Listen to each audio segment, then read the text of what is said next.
بسم الله والحمد لله والصلاة والسلام على رسول الله وعلى آله وصحبه ومن والاه.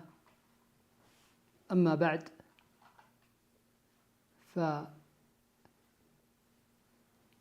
القرآن ليس كغيره من الأنام، بل له صفات تميزه عن غيره. ورضي الله عن ابن مسعود إذ يقول: ينبغي لحامل القرآن أن يعرف بليله إذا الناس نائمون، وبخشوعه إذا الناس يختالون، وببكائه إذا الناس يضحكون، فيكون عليه السكينة والوقار والآداب التي ينبغي على من درس في حلق القرآن أو حفظ شيئا من القرآن أن يتحلى بها. ألف الإمام النووي رحمه الله كتابا جميلا عظيما في بابه، وهو التبيان في آداب حملة القرآن. وللإمام الآجري أيضا جزء حديثي في آداب حملة القرآن أو أخلاق أهل القرآن. وورد في الحديث في أثر: من حفظ القرآن فقد أوتي النبوة بين جنبيه، غير أنه لا يوحى إليه. صاحب القرآن رفعه الله وأعلى منزلته وأعلى شانه، كيف لا؟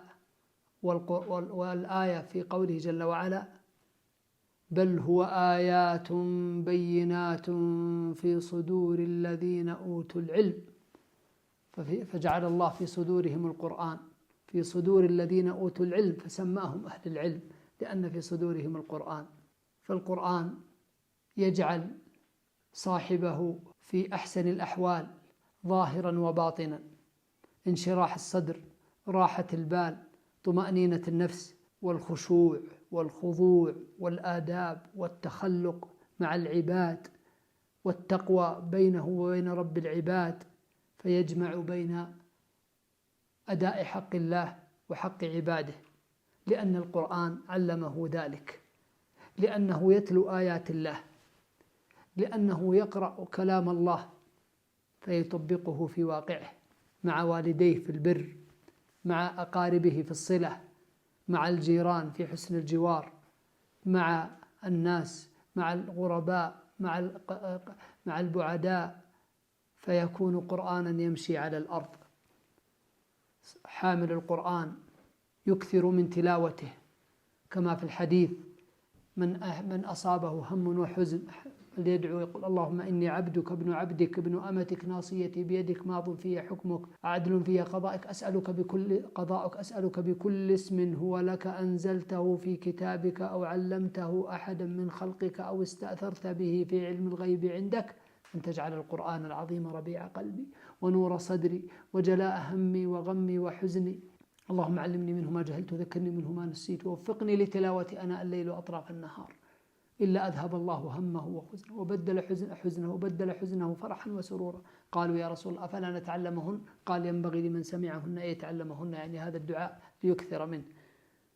حسنه بعض العلماء هذا الحديث ابن القيم رحمه الله تعالى.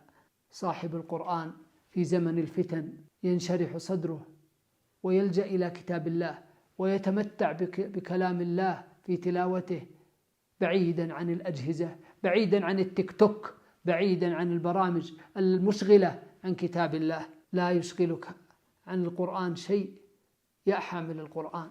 فإن عمر رضي الله عنه حينما طلبوا منه أن يكتبوا سنة النبي صلى الله عليه وسلم قال: لا تكتبوها لأجل أن لا تشغل الناس عن القرآن، كي ينشغلوا بكتاب الله ولا ينشغلوا بغيره. فعليك أيها الطالب يا صاحب القرآن أن تنافس في كثرة التلاوة وفي الحفظ، وقبل ذلك وبعده النية الصالحة، الإخلاص.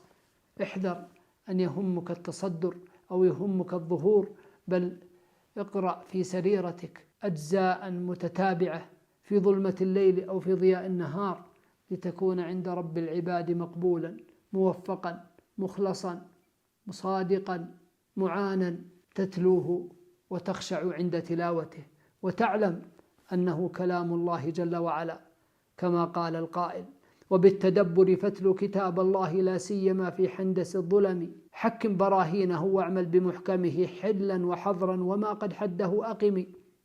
واطلب معانيه بالنقل الصريح ولا تخض برأيك واحذر بطش منتقم. وعن مناهيه كن يا صاح منزجرا والأمر منه بلا ترداد فالتزم. وما تشابه فوض للإله ولا تخض فخوضك فيه موجب النقم. هو الكتاب الذي من قام يقرأه كأنما خاطب الرحمن بالكلم. هو الصراط هو الحبل المتين هو الميزان والعروة الوثقى لمعتصم. هو البيان هو الذكر الحكيم هو التفصيل فاقنع به في كل منبهم. هو البصائر والذكرى لمدكر هو المواعظ والبشرى لغير عمي. هو المنزل نورا بينا وهدى وهو الشفاء لما في القلب من سقم.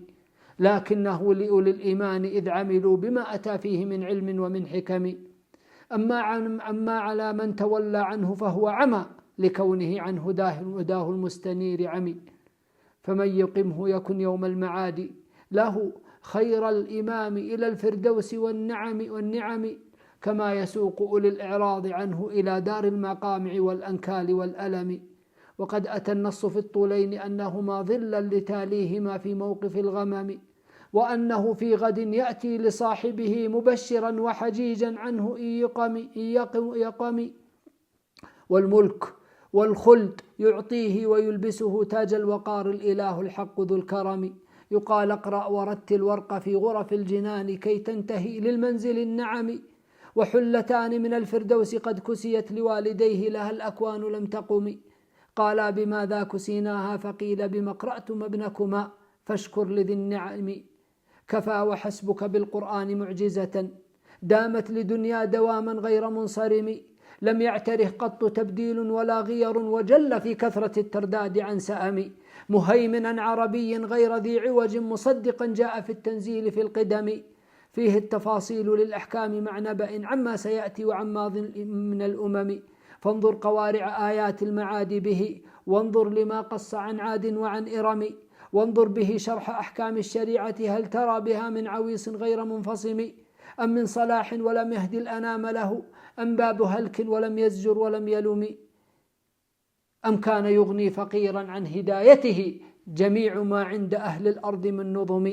أخباره عظة أمثاله عبر وكله عجب سحقا لذي صمم. لم تلبث الجن إذ أصغت لتسمعه أم بادروا نذرا منهم لقومهم. الله أكبر الله أكبر ما قد حاز من عبر ومن بيان وإعجاز وانحكم. والله أكبر إذ أعيت بلاغته وحسن تركيبه للعرب والعجم. كم قد تحدى قريشا في القديم وهم أهل البلاغة بين الخلق والكلهم. الجن